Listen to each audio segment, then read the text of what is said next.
name is Dr. Clement Ncuka. Today we're going to talk a little bit about when you have an invading organism in you, something that is foreign coming from outside. What is the reaction of the body? So in other words, we want a system that will protect us from this invading organism. I'm going to make an example of the coronavirus as an invading organism. Gets into us, you can deal with it when it's in the upper respiratory tract. You can use your anti-inflammatories, you can use your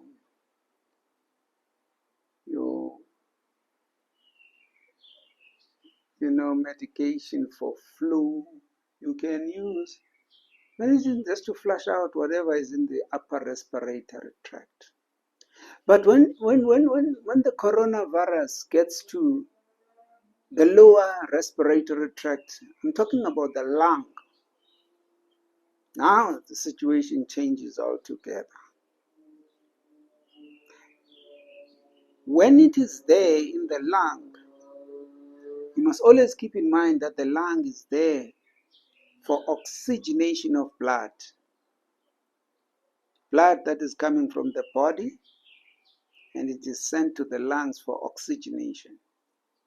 So, if you have a coronavirus that is right in the parenchyma of the lung,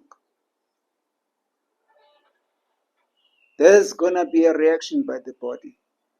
The body won't like that. And there are two ways in which to react. It's either we use an innate immune system or an adaptive immune system.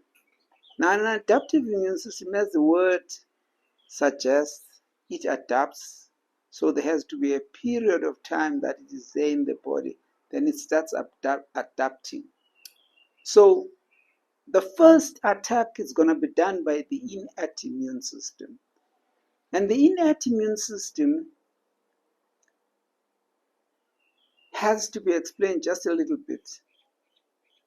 There are two types of cells which respond to this challenge. Cells which are derived from the thymus gland, and they're called T cells. Cells which are derived from the bone marrow, they are called B cells or B lymphocytes. T lymphocytes and the B lymphocytes. The T lymphocytes, they actually come from they come from the thymus gland, and the B cells, they come from the bone marrow. So these two, this is the only way in which there's going to be a response.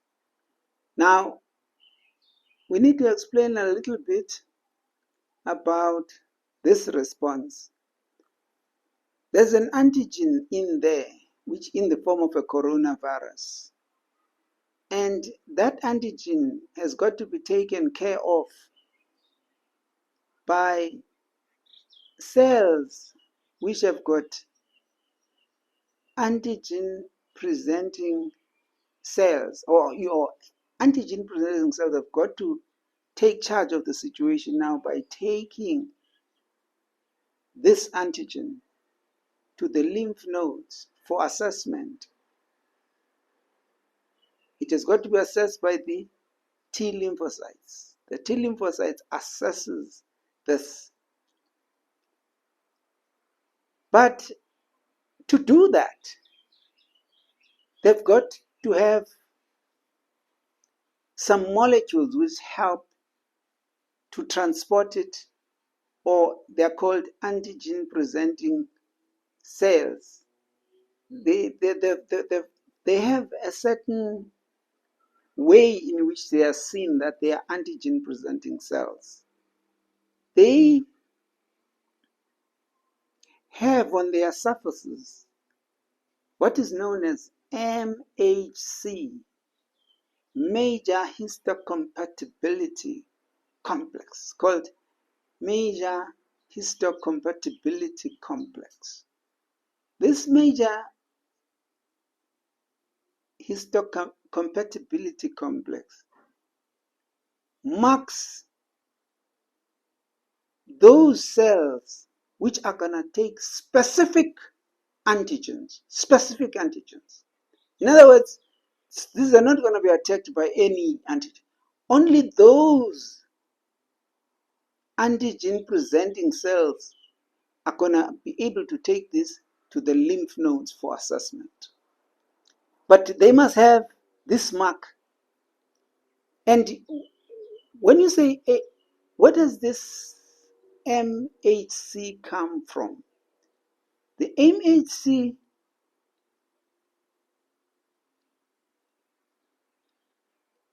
it comes from chromosome number 6, the short arm of the chromosome number 6.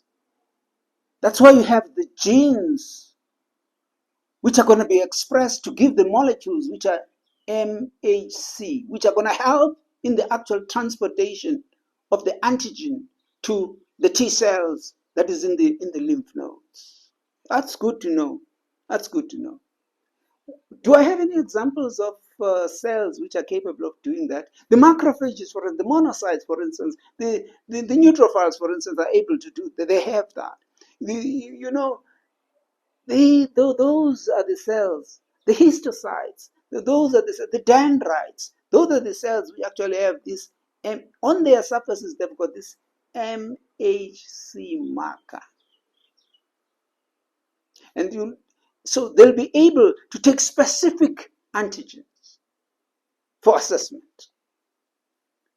But we have those which do not have this MHC restriction, like the natural killer cells. Natural killer cells don't have that. The example that I have of those which have MHC marker or MHC restriction, that's a macrophage. Macrophage has that. But a natural killer cell doesn't have that restriction at all. Doesn't have that restriction at all. And in particular, when you say MHC marker, there are 3 classes there. Class 1, class 2, class 3. Class 2 is the one that we need as on the antigen presenting cells. We need class 2. That's what we need to know. Now, we have this coronavirus right in the parenchyma of the lung. And the coronavirus is going to be attacked by the innate immune system. And when you think of the innate immune system, I'm not thinking of antibodies. Because antibodies or immunoglobulins are those which are for an adaptive immune system. I'm thinking of those which belong to the innate immune system. Innate immune system, the macrophage is going to be one of them. It's just that it will take particular antigens or specific antigens because it has got MHC marker or MHC restriction, right? Unlike the natural killer cells which kill any invader, because they don't have the MHC restriction. So what we have here, the macrophages, what do they have specifically, which is actually helpful as a first aggressor of this invading organism? What do they have in particular? They have what is known as the cytokines. That's the ammunition that they have, the cytokines. And do we have it? For instance, they've got interleukin-1, they've got interleukin-6, they've got interleukin-8, they've got, the tumor necrosis factor. The tumor necrosis, that's the ammunition of a macrophage. A macrophage has got all that.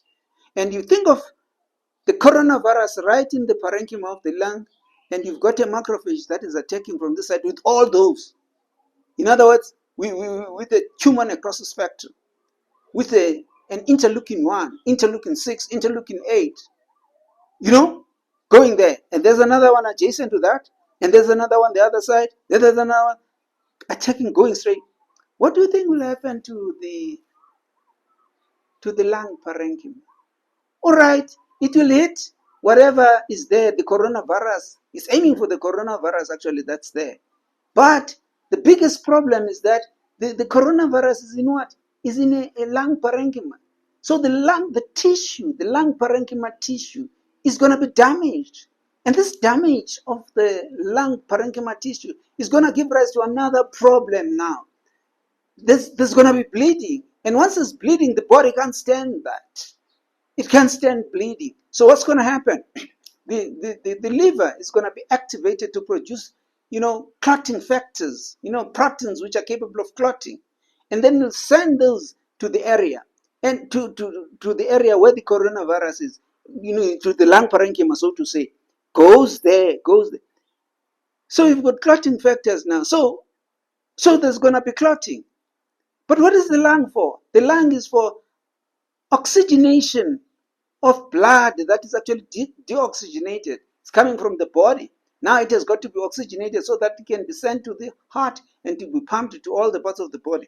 So you've got a pulmonary artery there which is carrying this deoxygenated blood. And this blood, now that pulmonary artery is blocked because of the clots. What's going to happen here? There's going to be a big problem. So the deoxygenation that we're hoping that the deoxygenated blood is going to be oxygenated, and that's not happening. And this is a big problem. We had a pandemic, and people were just dying like flies because the clotting that takes place right in the lung parenchyma. In other words, the branches of the pulmonary artery, which actually carries deoxygen. That's the only artery that carries deoxygenated blood. And then this artery blocked. So oxygenation is a failure now because of this clotting. And that's why people had to think, after many people had died, they had to think, man, let's unblock this. Let's use some aspirin. Let's use anything that has got aspirin to make sure that we dissolve the clots. So this is a problem. So we lost so many people because of that problem. I mean, I'm thinking of if there's a lot of deoxygenated blood which is failing to be oxygenated. So now what's going to happen? Respiratory failure. I mean, after the patient has experienced hypoxemia. I mean, how do you get oxygen? Because there's a problem here. Hypoxemia, and then they runs into respiratory failure, respiratory distress, and the patient unfortunately dies from respiratory failure because there's no oxygenation of blood. Remember, the pulmonary vein is there to take oxygenated blood, take it back but there's nothing to take because of the blockage, because of the clotting. So the clotting is caused by what? So what actually killed people was the innate immune system. The innate immune system was responding appropriately. I mean, it is okay. There's a coronavirus right there in the lung. And so this coronavirus got to be removed somehow or other. So the macrophages have got to go there. But the cytokine storm, when I say cytokine storm, I'm thinking of that interleukin 1, interleukin 6, interleukin 8. The tumor necrosis factor. All of them going to one area and and damaging the area, so to say. So if it damages the lung parenchyma, so what's going to happen? The body is going to react, the liver is going to react by sending clotting factors. And once there are clotting factors, clotting proteins, clots there, then you can't have clots in the lung. So if you have clots in the lung, it means blood is not going to be able to move. I'm talking about even branches of the pulmonary artery. They are going to be blocked.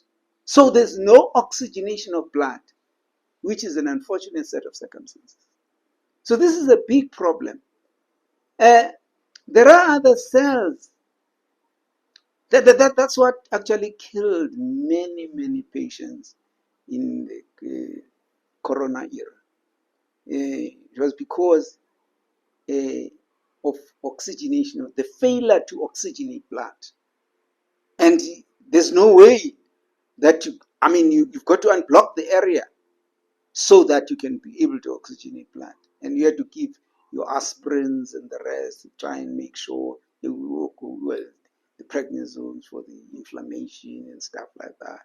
You had to give that. So these are the problems. I mean, there are certain, cells which actually responded to this. The T cells. The T cells, there are three, there are T helper cells which have got, the T helper cells which have got, the T helper cells on their surfaces, they've got the CD4 count, the CD4 lymphocytes. And then, so they've got a CD4. And there are other T cells which are cytotoxic. Those are T helper cells or T inducer cells.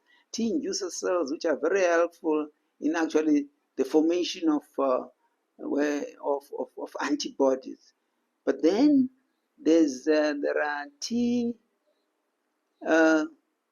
suppressor cells, T cytotoxic cells, and these have got a C8 on their surfaces. They've got a C8, a CD8, shall I say, marker, CD8 marker. So these are cells which are very helpful in actually trying to calm down the situation. The cytotoxic cells had to go there and actually kill the invading organism. T suppressor cells to suppress whatever is injurious and to suppress it. And this has been a big problem. But you will ask, and say, the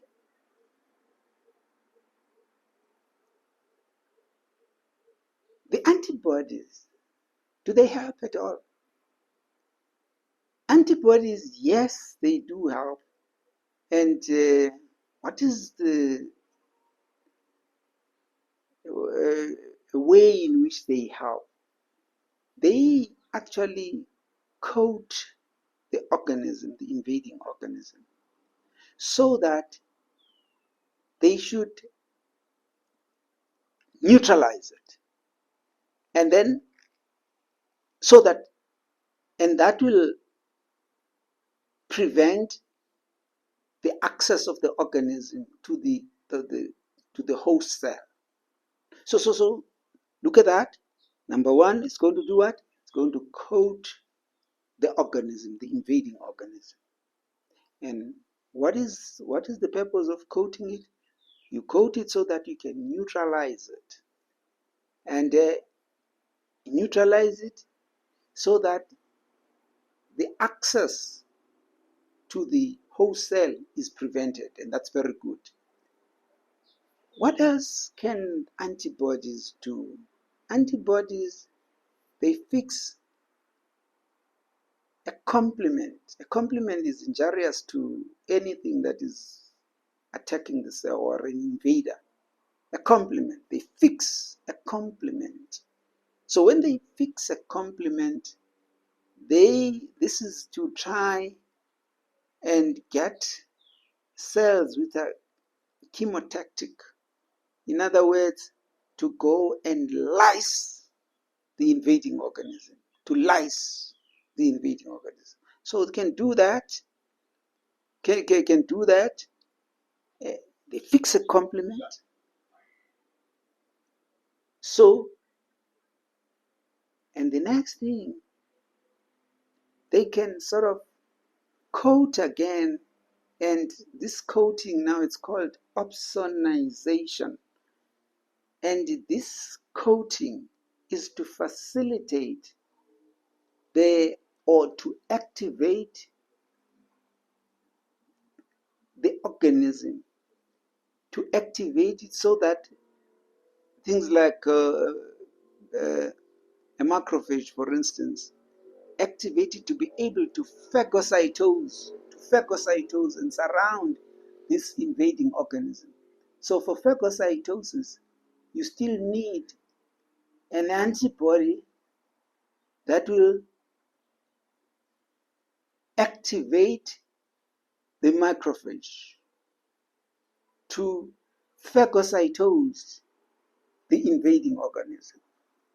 So phagocytosis, so there are three areas in which first of all, it will simply coat so that the access of the organism to the host cell is prevented. Two, you have this antibody which fixes a complement. Fixing a complement is what? You're preparing for chemotactic attraction, and so that you can actually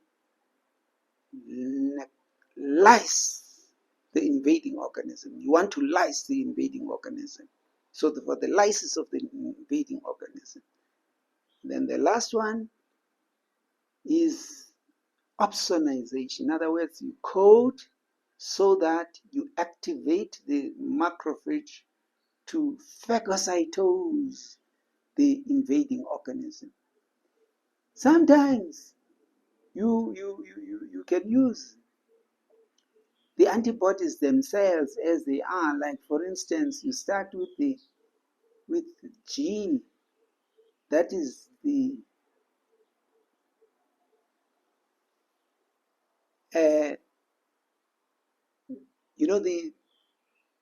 the antibodies themselves. There's the IgG,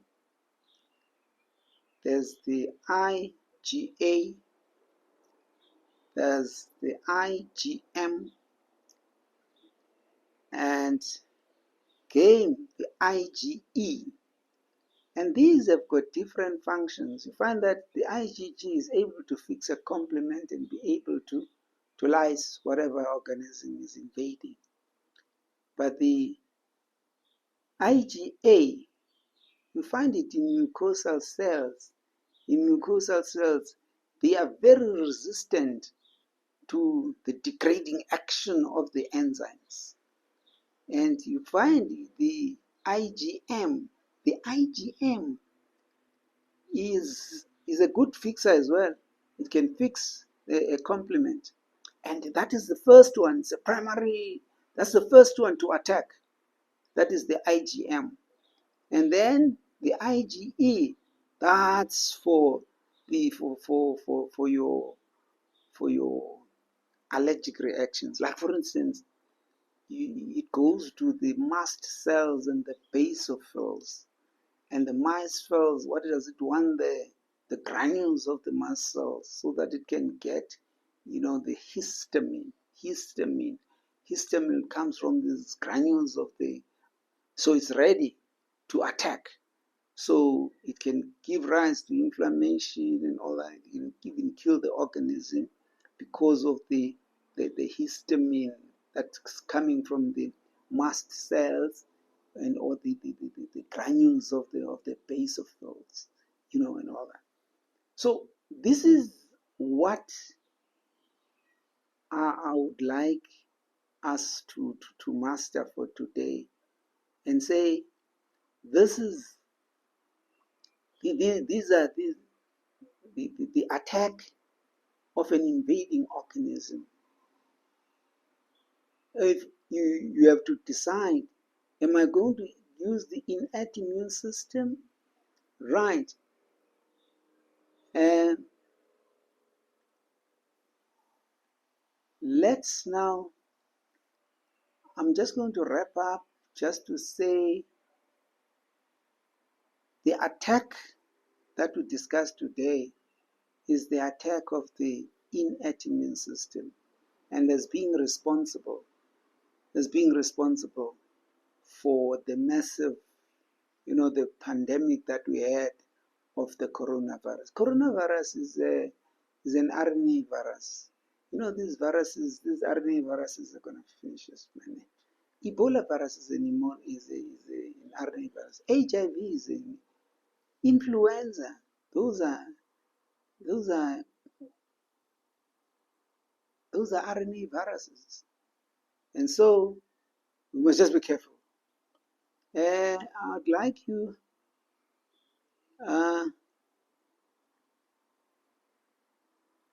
this information. If there are any questions as far as this is concerned, well, what I wanted to look at today is just an innate attack, where we have the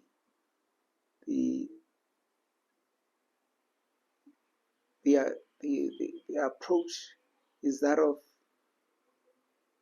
we're not looking at adaptive immune system. We're looking at the innate immune system. Innate immune system, where you have your natural killer cells, you have your macrophages, you have your neutrophils, all those which are attacking now. It's for an acute reaction. An acute reaction. We want to deal with the invading organism right now, but there are problems underlying that, problems of where is your invading organism. If your invading organism is in the parenchyma of the lung, problems. Thank you very much. Thank you very much.